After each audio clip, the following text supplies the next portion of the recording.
So Taylor, how you doing, buddy? We had a great conversation last week. You have an amazing playlist, and I saw on Instagram that you took one of our conversations and did a post about the savings and loan crisis. So, what did we Yeah. talk about last week? And you did some research. What'd you find? Yeah. So credit to you. So the savings and loan crisis was a result of the inflation that we saw in the 70s, and it transpired from the mid 80s to the mid 90s. And full disclosure, I didn't have a full research workup on this. So I had to do some digging into this and see where the similarities were, where the differences were from today.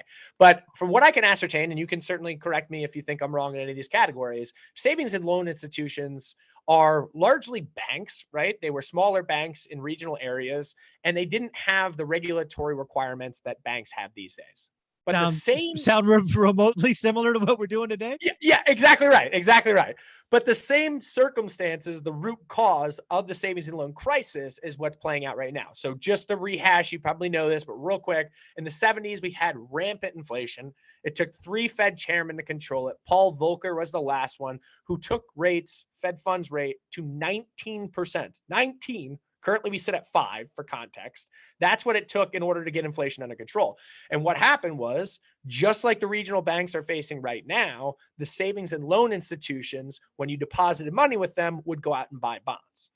And those bonds ended up coming underwater as higher interest rates forced down prices, and the economy started to slow down at the same time. So we started to enter an economic recession. And when economic recessions come, people withdraw money out of the bank to withstand their lifestyle because they're not making enough to cover their expenses. So therefore, these savings and loan institutions are then forced to sell bonds at inopportune times to fund withdrawals, and you start to get hit with this liquidity mismatch. And that's exactly what happened. And what the government's response was actually interesting at the time. They actually said, although you're not that heavily regulated right now, we're actually going to take down your regulations. And we're going to allow you to go out and buy things like high yield bonds, which are junk bonds, is another way of saying them, in high risk companies in the face of an economic slowdown when these high yield bonds, junk bonds, ended up going debunked. And then from 19 kind of, or I'm sorry. Sounds like somebody chasing yield. Sound familiar? Yeah. Well done. I like you just bring this whole thing full circle. But yeah, so from the mid 1980s to the mid 1990s, we had a savings and loan crisis in this country, and 1,083 savings and loan institutions failed, which was exactly 32% of the broad pool of S&L institutions in the United States. Craziness. Yeah, and the reason. Correct me where I'm wrong too. Jump in there if I misspoke on any of it. So far you've nailed it. The only thing that I would highlight, because I think people need to hear this, because I think a lot of folks are trying to relate this to the Great Recession. The Great Recession was Wile E. Coyote running off a cliff and falling. Correct. And falling and falling and falling and falling. But then building out. It was a moment. The S&L crisis was, roughly speaking, 9 or 10 years. 1,038 or 83 or whatever banks go out. Think about that.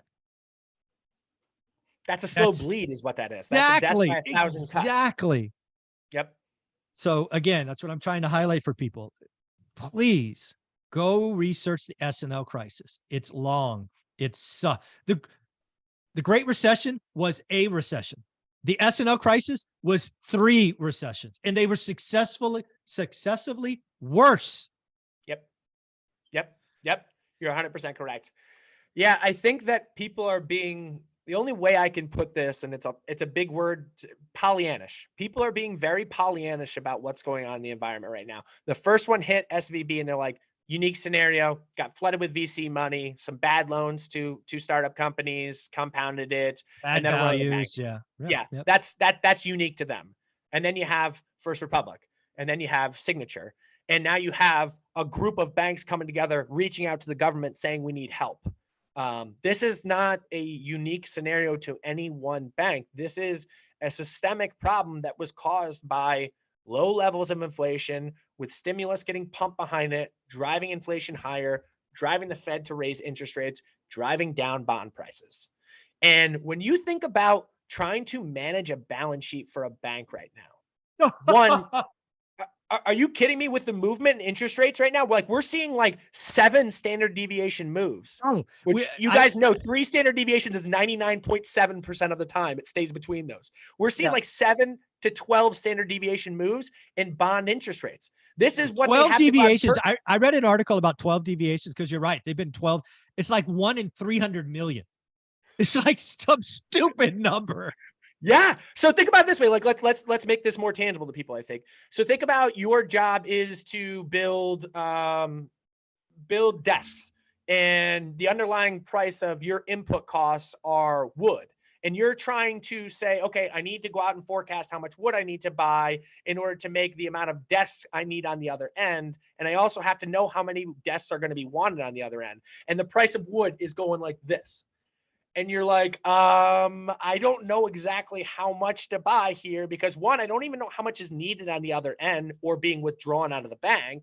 And I don't know how often that's going to come and how quickly that's going to come. And buying these wood prices, AKA bond prices, with yields going like this is incredibly difficult. That's not a great analogy. I totally get it. After I said it, I was like, not perfect, but directionally. Yeah, what I would tell you, it kind of in this context, again, I believe the odds of winning the lottery are about 1 in 180 million. What we've just seen is a 1 in 300 million. So you're twice as likely to win the lottery than what we just uncovered. So that's what I would say. And what we're referencing there, if we didn't make it super clear, is the variance in bond yields that we've seen in the past 2 weeks, how much they've jumped from peak to trough, peak to trough. Yeah, it's wild to look at. And it So hasn't again, been one direction too. Like directionally they have come down, but there has been massive bounces intraday and intra-week. I have to tell you, I looked this morning, rates are down pre-market. I just checked before we started. We were up. I'm shocked at the 10-year. I want to check now just because this stuff is changing so fast. And Oh I'm my not God, saying that I rise. Oh my God, up earlier. 7.